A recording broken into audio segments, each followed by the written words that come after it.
Hi friends, आप देख रहे हैं एक्सीलेंट कोचिंग क्लासेस और मैं हूं शंकर जाट। आज का जो अपना वीडियो है कक्षा 10वीं का सामाजिक विज्ञान का जो बोर्ड परीक्षा का पेपर हुआ है उसका आंसर की यानी उसको हल करना सीखेंगे। अभी तक अगर आपने हमारा चैनल सब्सक्राइब नहीं किया है तो हमारे चैनल एक्सीलेंट कोचिंग क्लासेस को सब्सक्राइब ज़रूर करें और बेल आइकन को ज़रूर दबाएं ताकि हमारे आने वाले वीडियो का नोटिफिकेशन आपको सबसे पहले मिले। तो फ्रेंड्स शुरू करते हैं आज का अपना वीडियो। माध्यमिक परीक्षा 2022 सेकेंडरी एग्जामिनेशन 2022 सामाजिक विज्ञान सोशल साइंस, समय 2 घंटे 45 मिनट और पूर्णांक 80। यानी माध्यमिक परीक्षा 2022 यानी कक्षा 10 का सामाजिक विज्ञान का ये पेपर है। 2 घंटे 45 मिनट में इसको हल करना है। तो इसका ये पेपर का मेन प्रश्न है। इसके जो सामान्य निर्देश दिए गए हैं परीक्षार्थियों को के लिए निर्देश, तो ये निर्देश आपको स्वयं को पढ़ना है और इसके बाद अपन डायरेक्ट क्वेश्चन आंसर हल करना सीखते हैं। हाँ तो फ्रेंड्स, अपने पेपर का पहला खंड है खंड अ सेक्शन ए और इसमें बहुविकल्पी प्रश्न है। और बहुविकल्पी प्रश्न में पहला प्रश्न जो है अपने को दे रखा है, जर्मेनिया किस राष्ट्र का रूपक बन गई थी। 4 ऑप्शन है, ब्रिटेन, फ्रांस, जर्मनी और रूस। तो इसका सही आंसर है स जर्मनी। पहले का दूसरा क्वेश्चन, उगते सूर्य की किरणें निम्न में से किसका प्रतीक है। आज़ादी मिलना, बहादुरी, शांति और एक नए युग का सूत्रपात। तो इसमें सही आंसर जो है अपना द है, एक नए युग का सूत्रपात। क्वेश्चन नंबर 3, पहले का 3 है, निम्न में से किसे साहित्य का नोबेल पुरस्कार प्रदान किया गया। सीवी रमन, वीएस नायपाल, मदर टेरेसा और अमर्त्य सेन। तो इसमें वीएस नायपाल, ब अपना आंसर सही है, वीएस नायपाल। तो ये था पहले का तीसरा। आगे देख लेते हैं पहले का चौथा। पहले का चौथा है, जूम खेती क्या है। स्थानांतरित कृषि, वाणिज्यिक कृषि, रोपण कृषि और गहन जीविका कृषि। तो इसमें सही उत्तर है अपना अ, स्थानांतरित कृषि। क्वेश्चन नंबर 5, सरदार सरोवर बांध किस नदी पर बनाया गया है। महानदी, गंगा, नर्मदा और गोदावरी। तो नर्मदा नदी पर बनाया गया है, स इस अपना सही उत्तर है। क्वेश्चन नंबर 6, रबी फसलों का युग्म है। गेहूँ जौ, गेहूँ चावल, जवार बाजरा, सरसों कपास। तो इसमें रबी फसलों का जो युग्म है वो असही है, गेहूँ जौ। क्वेश्चन नंबर 6, बेल्जियम की राजधानी का नाम है। कोलंबो, बैंकॉक, नेमूर और ब्रुसेल्स। तो बेल्जियम की जो राजधानी है वो है ब्रुसेल्स। तो अपना सही उत्तर है द ब्रुसेल्स। क्वेश्चन नंबर 7, निम्न में से कौन सा विषय संविधान में शक्ति वितरण की किसी भी सूची में नहीं है। व्यापार, वैदेशिक संबंध, शिक्षा और कंप्यूटर सॉफ्टवेयर। तो इसमें अपना सही आंसर जो है वो द कंप्यूटर सॉफ्टवेयर। ये था क्वेश्चन नंबर 8। क्वेश्चन नंबर 9, पहले का, बामसेफ संगठन का संबंध है राजनेताओं से, किसानों से, सरकारी कर्मचारियों से, मजदूरों से। तो यहाँ अपना सही उत्तर है स, सरकारी कर्मचारियों से। क्वेश्चन नंबर 10, मानव विकास रिपोर्ट जारी करने वाली संस्था है। संयुक्त राष्ट्र विकास कार्यक्रम, विश्व बैंक, रिजर्व बैंक और नीति आयोग। तो अपना यहाँ सही उत्तर है संयुक्त राष्ट्र विकास कार्यक्रम। अपना सही उत्तर है संयुक्त राष्ट्र विकास कार्यक्रम। क्वेश्चन नंबर 11, द्वितीय क्षेत्र से संबंधित व्यवसाय है। उद्योग, बैंकिंग, संचार सेवाएं, भंडारण सेवाएं। तो द्वितीय क्षेत्र से संबंधित है अ, उद्योग। अपना सही उत्तर है अ, उद्योग। क्वेश्चन नंबर 12, पहले का 12वां,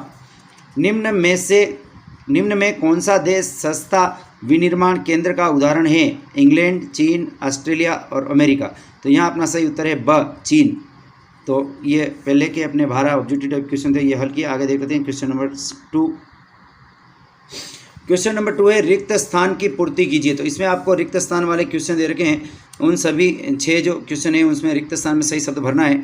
एक साथ बहुत सारे देशों में व्यवसाय करने वाली कंपनियों को निगम कहा जाता है। बहुराष्ट्रीय निगम या बहुराष्ट्रीय कंपनी कहा जाता है। तो यहाँ इस रिक्त स्थान में आपको भरना है बहुराष्ट्रीय। क्वेश्चन नंबर इसका दूसरा, जीवमंडल से प्राप्त संसाधन जिसमें जीवन व्याप्त है कहलाते हैं। जीवमंडल से प्राप्त संसाधन जिसमें जीवन व्याप्त है वो जैव संसाधन कहलाते हैं। तो इसमें खाली जगह में आपको भरना है जैव संसाधन। क्वेश्चन नंबर 3 दूसरे का, व्यक्तियों के बीच धार्मिक आस्था के आधार पर भेदभाव नहीं करने वाला व्यक्ति कहलाता है धर्मनिरपेक्ष। तो इस रिक्त स्थान में आपको भरना है धर्मनिरपेक्ष। क्वेश्चन नंबर 4, किसी देश की आय उस देश के सभी की आय है। सभी नागरिकों की आय, निवासियों भी हो सकता है लेकिन नागरिकों ज़्यादा सही है, सभी नागरिकों की आय है। क्वेश्चन नंबर 5 दूसरे का 5, तृतीय क्षेत्र को भी कहा जाता है सेवा क्षेत्र। तृतीय क्षेत्र को सेवा क्षेत्र भी कहा जाता है। तो यहाँ रिक्त स्थान में आप भरेंगे सेवा क्षेत्र। क्वेश्चन नंबर 6 में तीव्र उन्नति ने वैश्वीकरण की प्रक्रिया को उत्प्रेरित किया है। तकनीकी, तो यहाँ सही आंसर होगा अपना रिक्त स्थान में अपन भरेंगे तकनीकी। ये था क्वेश्चन नंबर 2। अब लेते हैं क्वेश्चन नंबर 3। क्वेश्चन नंबर 3 जो है आपके अति लघुत्तरात्मक प्रश्न है। प्रश्नों के उत्तर एक शब्द या एक पंक्ति में आपको देने हैं। और इसका तीसरे का जो पहला क्वेश्चन है वो है मारियान की प्रतिमाएं सार्वजनिक चौकों पर क्यों लगाई गई। तो इसका सही आंसर है राष्ट्र प्रेम की भावना का विकास करने के लिए, ताकि लोग उन प्रतिमाओं को देखकर प्रेरणा ले सके। तो इसका सही आंसर हो जाएगा क्वेश्चन नंबर 2 तीसरे का दूसरा। किस बीमारी ने 1890 के दशक में 90% मवेशियों को मौत की नींद सुला दिया था। रिंडरपेस्ट ये एक बीमारी थी जिसने 90% मवेशियों को मौत की नींद सुला दिया था। रिंडरपेस्ट इसका सही आंसर है। तीसरे का क्वेश्चन तीसरा। ब्रेटन वुड्स सम्मेलन किस देश में आयोजित हुआ था। संयुक्त राज्य अमेरिका, USA इसका सही आंसर है। क्वेश्चन नंबर 4 वनों से प्राप्त होने वाली 2 वस्तुओं के नाम बताइए। तो वनों से कई वस्तुएं अपने को प्राप्त होती हैं। आपको कोई भी 2 नाम लिख देने, गोंद, लाख, कत्था, इमारती लकड़ी। तो इसमें से कोई भी 2 नाम आपको लिख देने हैं। ये था तीसरे का क्वेश्चन नंबर 4। आगे देख लेते हैं तीसरे का क्वेश्चन नंबर 5। टाँका क्या है। तो इसका आंसर अपना होगा कि रेगिस्तान में वर्षा जल को संग्रहित करने वाला गड्ढा टाँका कहलाता है। रेगिस्तान में वर्षा जल को संग्रहित करने वाला गड्ढा, यानी रेगिस्तान में जिस गड्ढे में वर्षा का जल संग्रहित किया जाता है उसको टाँका कहते हैं। क्वेश्चन नंबर 6 तीसरे का। भारत में उगाई जाने वाली 2 मुख्य रेशेदार फसलों के नाम बताइए। तो 2 मुख्य रेशेदार जो फसल हैं भारत में जो उगाई जाने वाली है, जूट और कपास। इसका आंसर हो जाएगा अपने जूट और कपास। क्वेश्चन नंबर 7 श्रीलंका स्वतंत्र राष्ट्र कब बना। तो इसका सही आंसर हो जाएगा 4 फरवरी 1948। क्वेश्चन नंबर 8 भारतीय संविधान में हिंदी के अलावा कितनी भाषाओं को अनुसूचित भाषा का दर्जा दिया गया है। तो इसमें आंसर आपको थोड़ा सा क्वेश्चन जो है टेक्निकल है, हिंदी के अलावा पूछ रहा है। तो हिंदी के अलावा आपको 21 और कुल जो है संविधान में 22 भाषाओं को अनुसूचित भाषाओं का दर्जा दिया गया है। तो इसमें आपको 21 जो है अपना ज़्यादा सही उत्तर है 21। हिंदी के अलावा 21 भाषाएँ, 21 भाषाएँ। क्वेश्चन नंबर 9 किसी आंदोलन के राजनीतिक दल के रूप में बदलने का कोई एक उदाहरण दीजिए। तो इसका उत्तर आप स्वयं जो है अपने कमेंट बॉक्स में लिखकर बताएं। इसका उत्तर ढूंढने का प्रयास करें और कमेंट बॉक्स में बताएं। क्वेश्चन नंबर 10 धारणीय विकास से आप क्या समझते हैं। तो इसमें इसका जो आंसर है वो ये है कि भावी पीढ़ियों की आवश्यकताओं को ध्यान में रखते हुए प्राकृतिक संसाधनों का संतुलित उपयोग करना और विकास को उससे बैलेंस्ड करना धारणीय विकास कहलाता है। तो भावी पीढ़ियों की आवश्यकताओं को ध्यान में रखते हुए जो प्राकृतिक संसाधन हैं उनका सोच समझकर संतुलित उपयोग करना और विकास को उसके साथ नियमित करना, ये धारणीय विकास कहलाता है। क्वेश्चन नंबर 11 आपके अनुसार भारत में अधिकांश लोग कहाँ नियोजित है। तो भारत में जो अधिकांश जो लोग हैं वो शहरों और नगरों में नियोजित है, वहाँ काम धंधे में लगे हुए हैं। क्वेश्चन नंबर 12 रेनबैक्सी कंपनी क्या उत्पादन करती है। तो इसका सही आंसर है रेनबैक्सी कंपनी जो है वो दवाइयों का उत्पादन करती है। तो ये था क्वेश्चन नंबर 3। अब अपने पेपर का खंड ब और खंड ब का क्वेश्चन नंबर 4 जिनके उत्तर आपको लघुत्तरात्मक प्रश्न है, इनके उत्तर आपको 50, इनकी जो शब्द सीमा है, इनका उत्तर लिखने की जो शब्द सीमा है वो है 50। और इसमें क्वेश्चन नंबर 4 है रूढ़िवाद क्या है। तो रूढ़िवाद क्या है, तार्किकता या वैज्ञानिकता के स्थान पर आस्था तथा अनुभवों के आधार पर पारंपरिक मान्यताओं का अनुकरण करने की विचारधारा रूढ़िवाद है। यानी तार्किकता और वैज्ञानिकता के स्थान पर, तार्किकता और वैज्ञानिकता को नहीं मानना बल्कि आस्था और अनुभव के आधार पर पारंपरिक मान्यताओं का अनुकरण करने की जो विचारधारा है वो रूढ़िवाद कहलाती है। तो इसको आप थोड़ा और व्यवस्थित भी लिख सकते हैं। क्वेश्चन नंबर 5 खेड़ा जिले के किसान किस कारण लगान चुकाने की हालत में नहीं थे। तो खेड़ा जिले के किसान लगान चुकाने की हालत में नहीं थे क्योंकि उनकी फसल नष्ट हो जाने से 1/4 उत्पादन भी नहीं हुआ था। तो खेड़ा जिले के जो किसान थे उनकी फसल नष्ट हो गई थी और नष्ट होने से उनके 1/4 उत्पादन भी नहीं हुआ था, इसलिए वो लगान चुकाने की हालत में नहीं थे। ये था क्वेश्चन नंबर 5। आगे देख लेते हैं क्वेश्चन नंबर 6। क्वेश्चन नंबर 6 है आयात शुल्क क्या है। किसी देश की सीमा में आयात किए गए उत्पादों या सेवाओं पर लगने वाला शुल्क आयात शुल्क कहलाता है। किसी देश की सीमा में आयात किए गए उत्पादों या सेवाओं पर जो लगने वाला जो शुल्क है वो आयात शुल्क कहलाता है। क्वेश्चन नंबर 7 समुदाय द्वारा वन संरक्षण को संक्षिप्त में समझाइए। तो समुदाय द्वारा वन संरक्षण, यानी वन संरक्षण में किसी समुदाय की भागीदारी होना, उसको समुदाय द्वारा वन संरक्षण कहते हैं। और इसका जो उदाहरण है वो है चिपको आंदोलन, जिसके माध्यम से वन संरक्षण को बढ़ावा दिया गया था, ये इसका अच्छा उदाहरण है। तो समुदाय द्वारा वन संरक्षण, यानी वन संरक्षण में समुदाय की भागीदारी को अपन समुदाय द्वारा वन संरक्षण कहते हैं, और चिपको आंदोलन इसका एक प्रमुख उदाहरण है।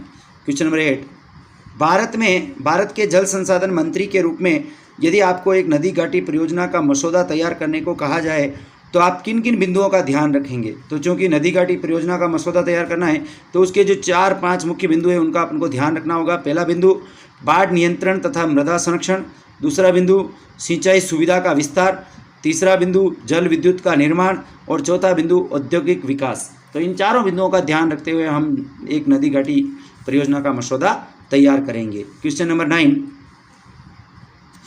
कार्बनिक कृषि की व्याख्या कीजिए।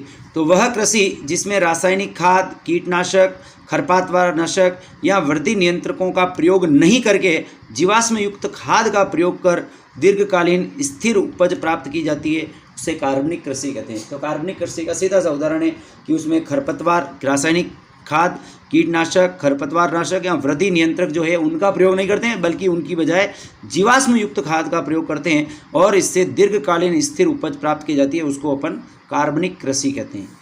क्वेश्चन नंबर 10, सत्ता की साझेदारी में नियंत्रण एवं संतुलन की व्यवस्था को संक्षेप में स्पष्ट कीजिए।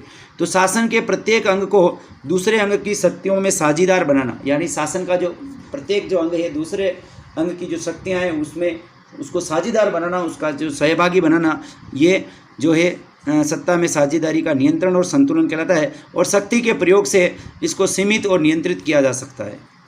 क्वेश्चन नंबर 11, संघीय व्यवस्था की कोई 2 विशेषताओं को स्पष्ट कीजिए। तो संघीय व्यवस्था की जो 4 मुख्य विशेषताएं वो लिख रहा हूँ, उनमें से आपको कोई 2 लिखनी है। पहला दोहरा शासन, दूसरा शक्तियों का बंटवारा, तीसरा लिखित एवं कठोर संविधान, और चौथा स्वतंत्र तथा सर्वोच्च न्यायालय। तो इन 4 विशेषताओं में से कोई भी 2 विशेषताएं आप लिख सकते हैं।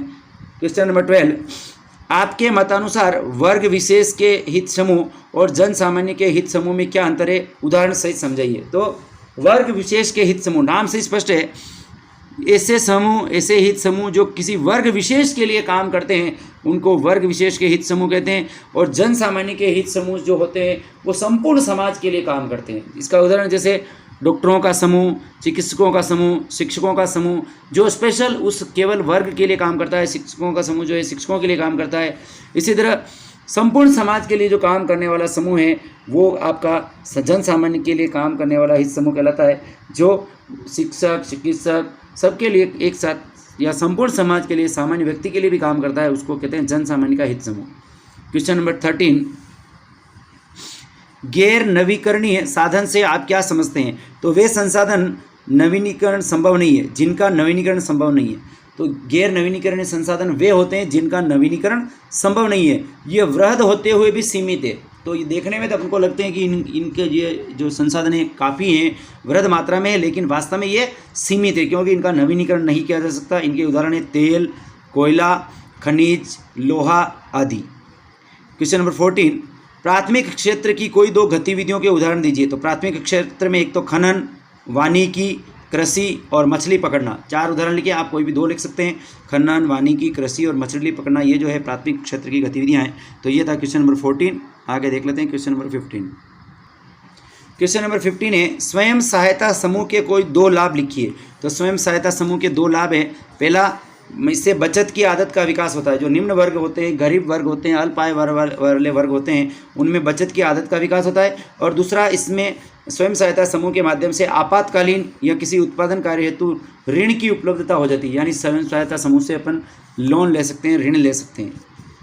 क्वेश्चन नंबर 16, बहुराष्ट्रीय कंपनियां कैसे कार्य करती है समझाइए। तो बहुराष्ट्रीय कंपनियां जो है एक देश में उपलब्ध कच्चे माल को दूसरे देश में उपलब्ध श्रमिक एवं संसाधनों की सहायता से रूपांतरित या विनिर्माण करके बेचती है। तो बहुराष्ट्रीय कंपनियां जो होती है एक देश में जो कच्चा माल होता है उसको दूसरे देश में जहां श्रम और दूसरे जो संसाधन है सस्ते हैं वहां ले जाती है और उसको रूपांतरित करके या उसका विनिर्माण करते उसी देश में बेचती है। तो उसको अपन कहते हैं बहुराष्ट्रीय कंपनियों का काम करने का ये तरीका होता है। अब है अपना पेपर का खंड स, और खंड स में आपके दीर्घ उत्तरीय प्रश्न है जिनका उत्तर आपको 100 शब्दों में लिखना है।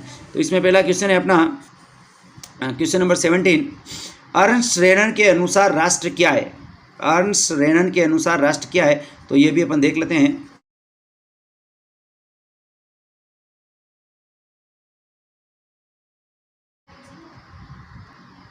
क्वेश्चन नंबर 17 का अथवा उदारवादी राष्ट्रवाद की विशेषताएं लिखिए। उदारवादी राष्ट्रवाद की विशेषताएं क्या है वो भी अपन देख लेते हैं।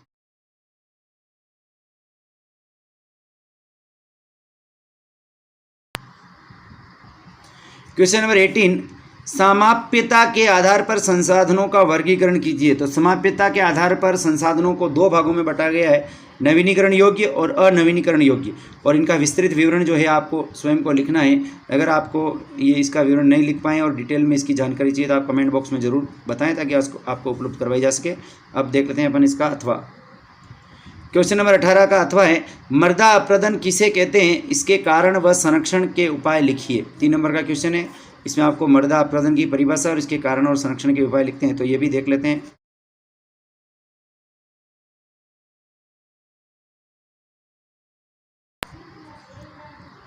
क्वेश्चन नंबर 19, सामाजिक विभाजन के 3 आयामों की विवेचना कीजिए। सामाजिक विभाजन के 3 आयाम कौन कौन से हैं वो भी अपन देख लेते हैं।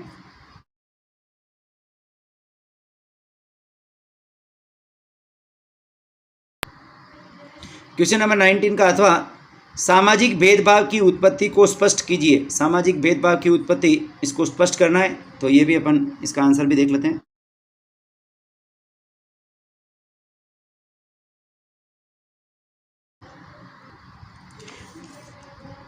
क्वेश्चन नंबर 20, बैंकों से आपको कौन कौन सी सुविधाएं प्राप्त होती है, किन्हीं 3 का उल्लेख कीजिए। तो अपन इसका विस्तृत उत्तर देख लेते हैं।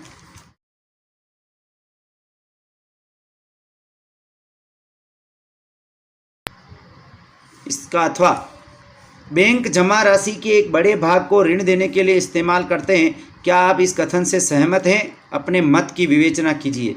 तो ये भी अपन देख लेते हैं कि बैंक जो है बड़े भाग को ऋण के लिए इस्तेमाल करते हैं, इसकी व्याख्या क्या है, ये कथन, इसकी जो विवेचना है वो अपन समझ लेते हैं। ये था क्वेश्चन नंबर 20।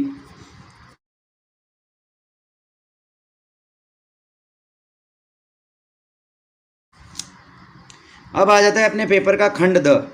खंड द में क्वेश्चन नंबर 21, यानी ये जो है बड़े प्रश्न है, निबंधात्मक प्रश्न है जिनका 250 शब्दों में उत्तर लिखना है। और इसमें 21 जो है, असहयोग आंदोलन के दौरान शहरों की गतिविधियों का वर्णन कीजिए। 4 नंबर का प्रश्न है, इसका आंसर देख लेते हैं अपन।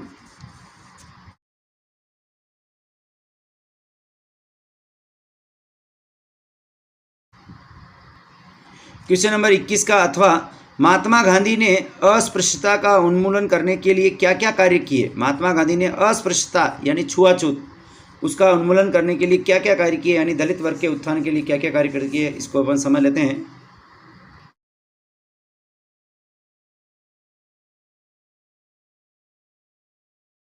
फिर एक क्वेश्चन नंबर 22, धर्मनिरपेक्ष शासन के लिए भारतीय संविधान में कौन से प्रावधान किए गए हैं, कोई 4 की विवेचना कीजिए। तो धर्मनिरपेक्ष शासन के लिए भारतीय संविधान में कौन कौन से प्रावधान है वो भी अपन समझ लेते हैं। ये था अपना क्वेश्चन नंबर 22।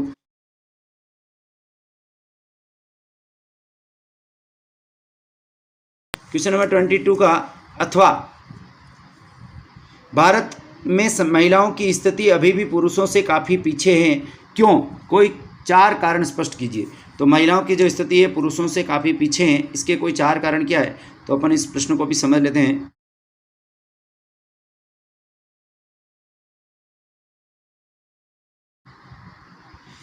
अब है पेपर का अंतिम प्रश्न, क्वेश्चन नंबर 23। प्रश्न का उत्तर दिए गए मानचित्र में भरिए और यहाँ दिए गए भारत के रेखा मानचित्र में निम्नलिखित को अंकित कीजिए। तो 4 स्थान के नाम दे रखे हैं, उसको आपको मानचित्र में दर्शाना है, अजमेर, गया, दुर्ग और नेलोर।